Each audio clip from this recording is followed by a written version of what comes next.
महामाई के महिमा अपार। एक बार तो जोरदार ताली बजा के महामाया के गुणगान करो, जिक्र करो। महामाया मैया की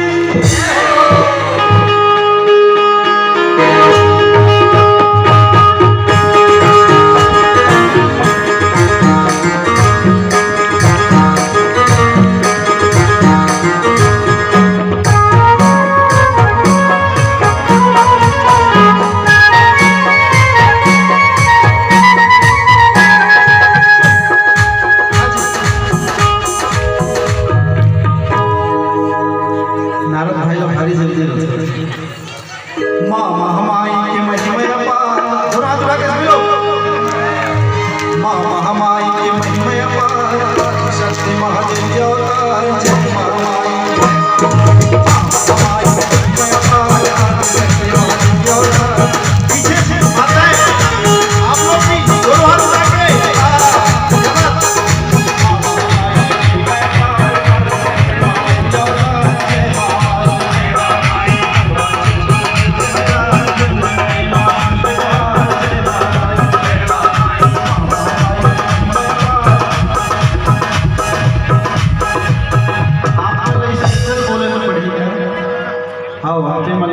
एक बार आपको मन थोड़ा हाथ उठा के एक बार माता रानी के जयकारा लगाओ।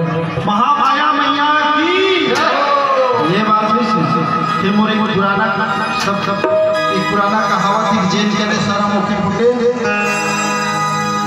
जेल करे सारा मुखे फुटे। अब इनमें कहूँ नाचन पार्टी रहती इस तरह झारा झारा नाचते ऐसे होते का। तो दोनों हाथ उठा के महामाया मैया की माँ महामाई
तो दोनों हाथ उठाओ ना।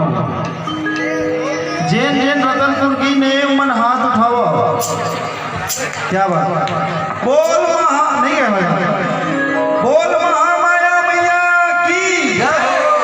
रतनपुर मंदिर मंदिर हवा की हवा नहीं, क्या बात। रतनपुर